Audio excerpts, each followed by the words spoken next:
Poser une division euclidienne, c'est ce que nous allons apprendre à faire dans cette vidéo que vous retrouverez sur le site monclasseurdemaths.fr. Alors, pour apprendre à poser une division euclidienne, nous allons travailler sur des exemples.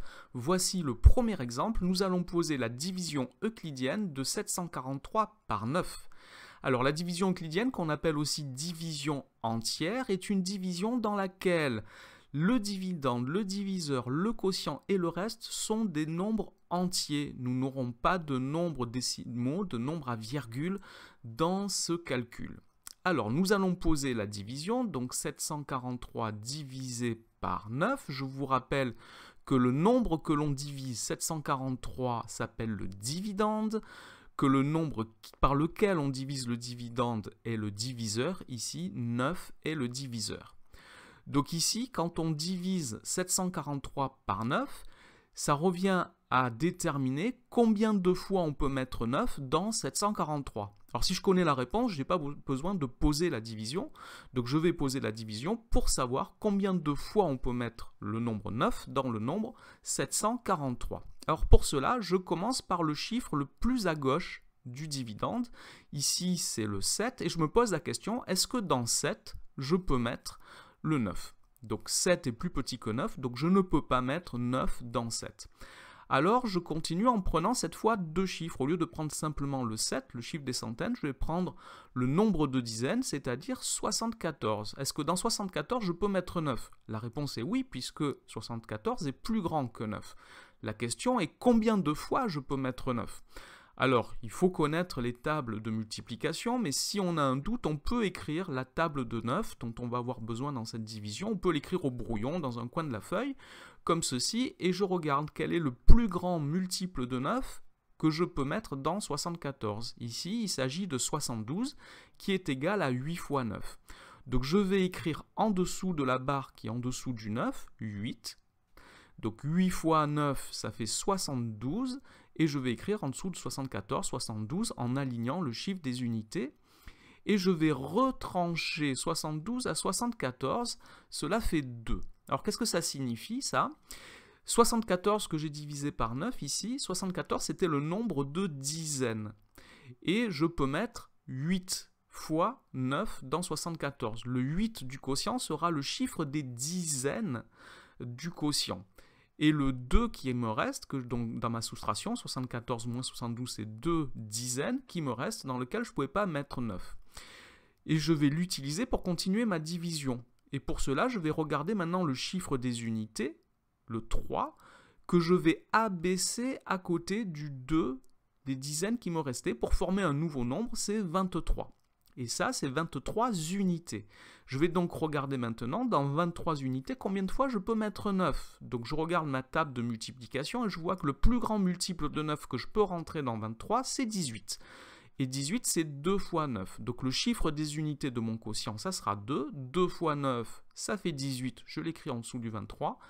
Et je retranche 18 à 23, ce qui me donne le reste 5. Il n'y a plus de nombre que je n'ai pas utilisé dans le dividende. J'ai utilisé le chiffre des unités, donc la division s'arrête là. Donc j'ai fini ma division et j'obtiens deux résultats.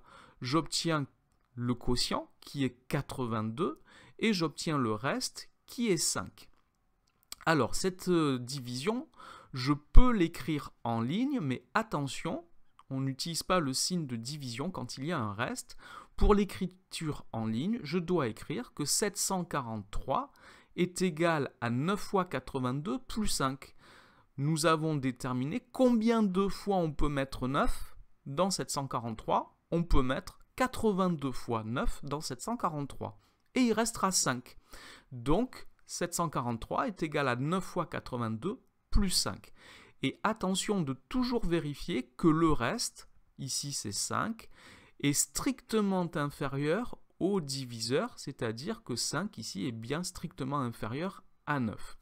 Alors un petit conseil, quand vous posez votre division, prenez soin de bien aligner les chiffres des centaines, des dizaines et des unités. Si vous n'alignez pas correctement, vous risquez d'avoir des petits problèmes quand vous abaissez les chiffres pour pouvoir les utiliser pour continuer la division. et ça risque d'être difficile à lire. Donc alignez bien, si vous utilisez une feuille à carreaux, vous utilisez le quadrillage de votre feuille, une colonne par chiffre, et ça sera très bien. Alors on va travailler sur un deuxième exemple. Nous allons maintenant diviser 5361 par 12. Donc je vais poser la division de la même façon et je me pose la question comme j'ai fait tout à l'heure. Donc cette fois, le chiffre qui est le plus à gauche dans le dividende, c'est le 5, c'est le chiffre des milliers. Est-ce que dans 5, je peux mettre 12? Non, dans 5, je ne peux pas mettre 12 parce que 5 est plus petit que 12. Alors je prends deux chiffres. Ça, c'est le nombre de centaines. Dans 5361, il y a 53 centaines. Alors 53 est plus grand que 12, donc je peux mettre 12. Et la question, c'est combien de fois je peux mettre 12? Alors comme tout à l'heure, si j'ai un doute, j'écris la table de 12 au brouillon ou dans un coin de la feuille, et je regarde quel est le plus grand multiple de 12 que je peux mettre dans 53. Il s'agit de 48, qui est égal à 4 fois 12. Donc ici, dans 53, nous avons dit que c'était le nombre de centaines de 5361. Donc le chiffre des centaines du quotient sera 4. 4 fois 12 égale 48. Donc j'écris 48 en dessous de 53. Et je retranche 48 à 53, ça fait 5. Il me reste 5 centaines. Je vais maintenant regarder le chiffre suivant. Le chiffre suivant, c'est le 6. Donc je vais abaisser le 6 à côté du 5. Ce qui me fait 56, et il s'agit de 56 dizaines, puisque 6, c'est le chiffre des dizaines. Je vais diviser 56 par 12, pour cela, je regarde combien de fois je peux mettre 12 dans 56. Si je regarde la table de multiplication, c'est toujours 4 fois. 4 fois 12, 48, 5 fois 12, après ça fait 60, et ça ne rentre pas. Donc je vais pouvoir ici multiplier 12 par 4, donc le chiffre des dizaines de mon quotient sera un 4. 4 fois 12, 48. Je retranche 48 à 56, cela fait 8.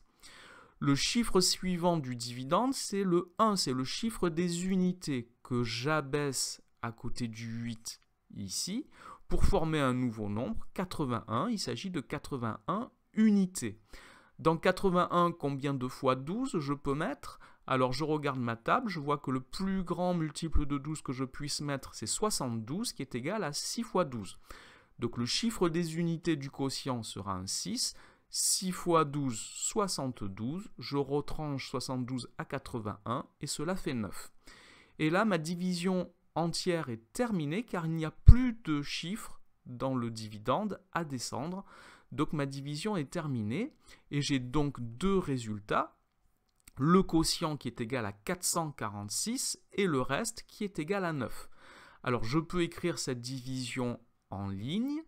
Je vais écrire le dividende 5361 est égal à 12 fois 446 plus 9.